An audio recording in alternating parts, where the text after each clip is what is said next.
esposos sea cada día más firme y estable. Por Cristo nuestro Señor. Amén.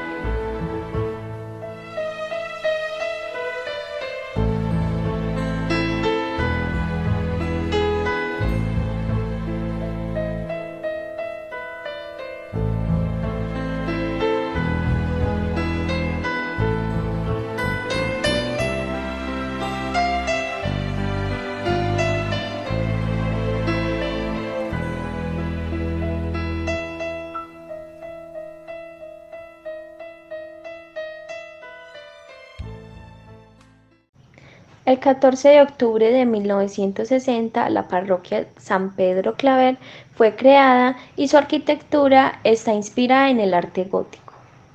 El término gótico surgió en época moderna para designar de modo peyorativo el arte de Europa occidental comprendido entre los momentos románicos y renacentistas.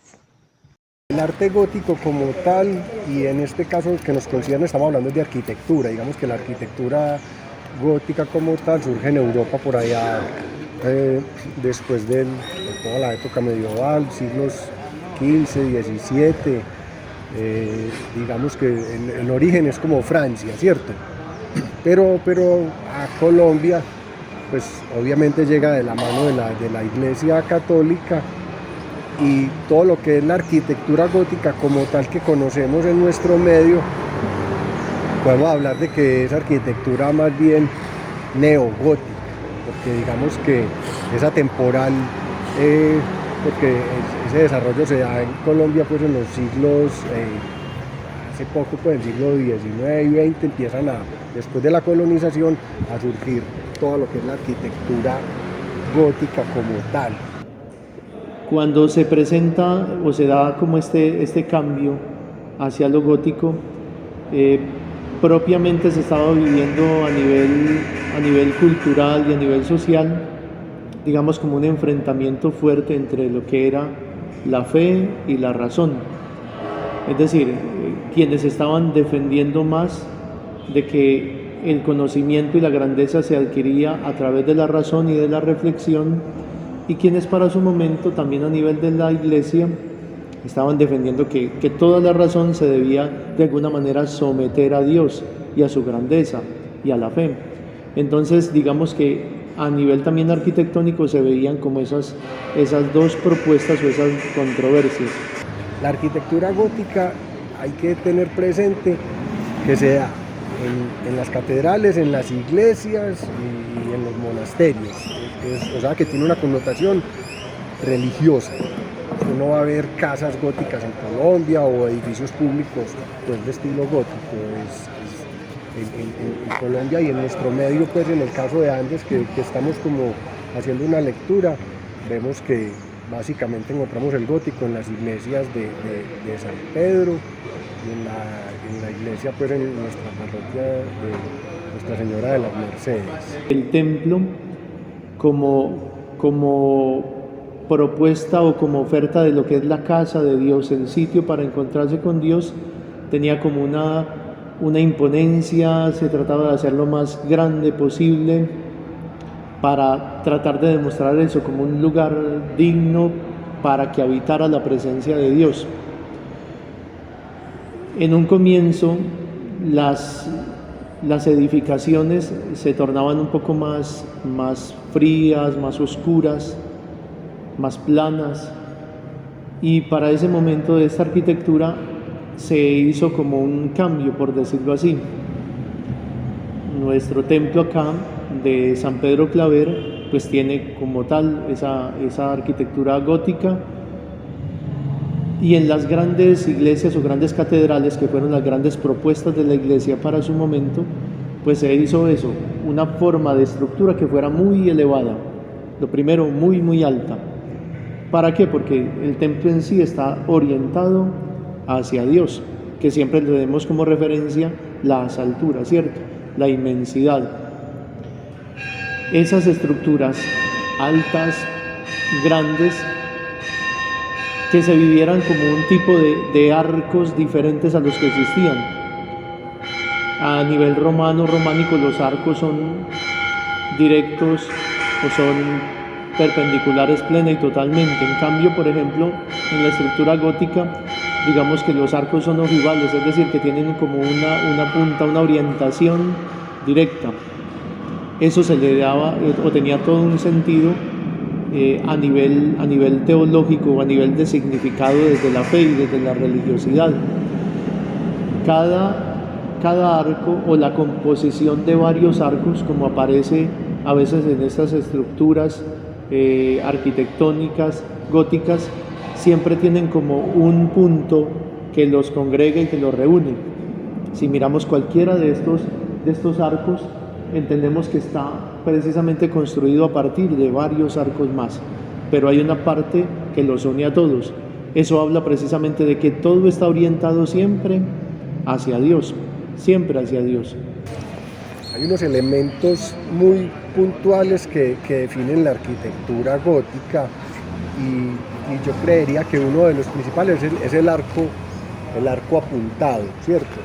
El arco apuntado, que es este arco que tiene esta forma, que diferente al arco de medio punto, es un arco mucho más esbelto y vertical. Ese es un elemento estructural pues, que empieza a definir pues, la arquitectura gótica, porque ese arco apuntado, primero que todo, nos da una sensación de esbeltez, de verticalidad, que son propios del estilo gótico pues, en la arquitectura. Hay una serie pues, ya de elementos que empiezan a surgir y que no necesariamente están presentes en este caso en la iglesia pues, de acá de San Pedro, pero podemos ver por ejemplo en la fachada ese rosetón en el centro con unos vitrales, es propio de la arquitectura gótica. Si vemos en la iglesia de Andes también contiene pues, como ese elemento. Ahorita podemos ver en el interior que la planta que se conforma es una planta como en cruz romana, que es propio pues, de las naves. Y como les decía ahorita, vamos a ver, acá no es tan evidente, pero sí vamos a ver columnas un poco más esbeltas y esos arcos apuntados que forman esas bóvedas y esas naves, y vamos a ver cómo esas torres apuntan pues, como hacia el cielo. Como los edificios y la forma como se fue construyendo estaba a base de arcos, digamos que se pudo hacer un poco más liviana la estructura, y entonces se podía ya llenar de más luminosidad, digamos en vitrales que aparecen con diferentes motivos religiosos, y digamos también en rosetones que son como aplicaciones o aberturas que se hacen en medio de las estructuras para que entre mucha más luz. ¿Eso de qué habla también? De que es un momento de la iglesia donde la luz de Dios, donde la grandeza de Dios llega mucho más al pueblo que se congrega o que se reúne en los diferentes templos. Entonces, les hablaba ahorita de los vitrales que surgen, a diferencia de la arquitectura medieval que era mucho más oscura, por esa misma, digamos, connotación estructural de los arcos apuntados nos van a permitir que las paredes de las fachadas no sean estructurales y tengan aberturas y tengan vanos, y en esos vanos aparecen en el arte religioso infinidad de diseños y propuestas pues, y de técnicas en esos vitrales de colores que aquí sí vemos que son muy marcados. Entonces es muy representativo del arte gótico ver esos tragaluces, esos rosetones y estos vitrales con multiplicidad pues, de diseños. No podemos hablar de una sola técnica o de un solo objetivo pues, como en la representación de estos vitrales. Ahí aprovecharon pues, como los artistas para grabar, y yo siento que aquí en la iglesia pues, de San Pedro hay un aporte muy interesante pues, como en ese tema de vitrales. La iglesia se ve iluminada a diferencia de estilos inmediatamente pues, anterior al gótico, que eran mucho más lúgubres, más oscuros, como con más penumbra. Bueno, ahorita una de las figuras o de los vitrales más hermosos que tenemos acá en nuestro templo parroquial es el que vemos allí al fondo, precisamente donde vemos en ese vitral a la Santísima Trinidad, allí en ese momento de la llegada de la Asunción de la Santísima Virgen María, entendiendo precisamente que en el misterio de la Trinidad está el misterio mismo de Dios, Dios que es Padre, que es Hijo y que es Espíritu Santo, y que precisamente dispuso todo para que la Madre de Dios fuera elegida y adornada con las mayores virtudes para poder recibir ese encargo de la maternidad de Dios, ser Madre de Dios, la Santísima Virgen María, y dispuso todo precisamente para que pudiera ella ir a compartir con su Hijo Jesús, nuestro Señor, esa eternidad bienaventurada. Digamos que en este vitral se encierra como esa escena maravillosa que nosotros celebramos como uno de los misterios gloriosos del Santo Rosario, la Asunción de la Santísima Virgen María, cuando es llevada en cuerpo y alma al cielo, a estar para siempre en la presencia de su Hijo Jesús, compartiendo para siempre e intercediendo desde allí por todos y cada uno de nosotros. Ese es uno de los vitrales más hermosos, más significativos de nuestro templo parroquial de San Pedro Claver. Aquí no lo vemos, pero en la iglesia de Andes sí se ve, y es sobre la fachada de Nersáñez, eso es propio. Y en algunos estilos, pues originalmente en Europa vemos, por ejemplo, las gárgolas como en Notre Dame, ¿cierto? Esos tipos de elementos. Normalmente las catedrales góticas son en piedra, pues en el caso nuestro son en ladrillo y en concreto y en cemento. Eso hace parte de lo que les decía también ahorita, de lo que puede ser el neogótico. A nivel externo, pues siempre van a resaltar muchas figuras, muchos apliques, incluso algunas figuras que se tornan, como diríamos, para nuestro tiempo no muy fáciles de entender, como son las gárgolas, que son esas figuras que a veces vemos en los exteriores de templos muy antiguos, que pareciera como que a la vez son animal y son seres humanos. ¿Qué quería significar ello? Pues que siempre alrededor de lo que es la vida misma del ser humano ha estado esa lucha entre lo malo y lo bueno, ¿cierto? Y que a la vez se da en la realidad del género humano. Y normalmente se utilizaba además como una figura que aparecía en los exteriores, en las partes altas, para poder, todo lo que tenía que ver con las aguas, lluvias y demás, que pudieran desaguar lejos. Entonces vamos a ver siempre como esas figuras que por medio de su boca, de sus manos o de sus miembros arrojan el agua lejos de donde pueda causar como afectación a lo que es la misma estructura del templo o del edificio sagrado. Y digamos que el gran sentir como tal de la Iglesia en todos los momentos de la historia ha sido pues poder tener lugares muy dignos, muy bonitos, muy majestuosos para lo que es la celebración de la fe. Entre ellos pues siempre van a resaltar como figuras de esa arquitectura gótica pues grandes catedrales, especialmente en Europa, especialmente en Francia, en Alemania, en algunos sitios más de Europa donde relucen precisamente y todavía se conservan esas grandes catedrales o esos grandes edificios. Hay un elemento muy importante dentro también de la arquitectura gótica, y es la conformación de las columnas, los capiteles, que es la parte superior de esa columna, y la base o el zócalo.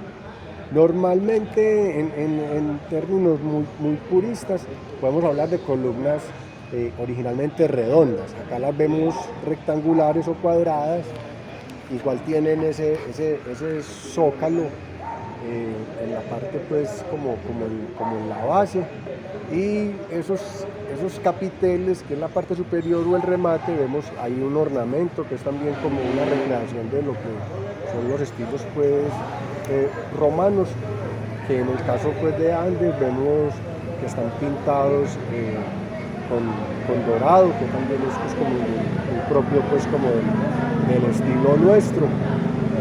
Como vemos, esas columnas son, no están marcados, pero sí en el puro gótico son elementos muy esbeltos, muy aligerados, con una marcada pues verticalidad. Acá de pronto las vemos un poco robustas y, como les digo, rectangulares, pero en el estilo original eran elementos mucho más alargados. Cuando hablamos de gótico, tengamos presente que vamos a hablar siempre de verticalidad, de esbeltez, de ligereza, no de robustez ni de pesadez, que sí se ve un poco acá, pero digamos que es propio también de las limitaciones que en su momento pudo llegar a tener pues como la ingeniería y los maestros o los arquitectos que aquí se desempeñaron. El templo debe de tener pues está sustentado por columnas, y estas columnas representan en este caso a los 12 apóstoles, los 12 apóstoles que aparecen a nivel de las Sagradas Escrituras como fundamento y sostén de la iglesia. Tú eres Pedro y sobre esta piedra edificaré mi iglesia, decía Jesús. Ninguna columna está, digamos, independiente, aislada, está solita, no. Cada columna está unida a la otra. Es decir, la iglesia es una unidad como tal, una solita, y está unida precisamente por todos estos arcos y todas estas estructuras que conforman precisamente la unidad de la iglesia. No es un apóstol por independiente, Andrés, Santiago el Mayor, Judas, Simón, Matías, no, son todos los apóstoles los que sostienen y fundamentan la totalidad de la iglesia. Y sobre estas columnas es que se edifica o se construye la iglesia. Por eso ustedes van a ver que siempre, de las columnas siempre se trata de ir más arriba y construir todavía más, un arco sobre otro, y todo siempre unido. En un templo, y especialmente en estas arquitecturas, nunca vamos a encontrar como una partecita que esté como aparte, o que no tenga que ver, que no esté relacionada con la estructura en general, como tal. Entonces, claro, las columnas, fundamento como tal de la construcción. Y así como son fundamento a nivel de estructura, a nivel de darle firmeza y demás, y de sostener lo que va arriba, tienen todo ese sentido como tal de fe, y ese sentido teológico, de significado teológico.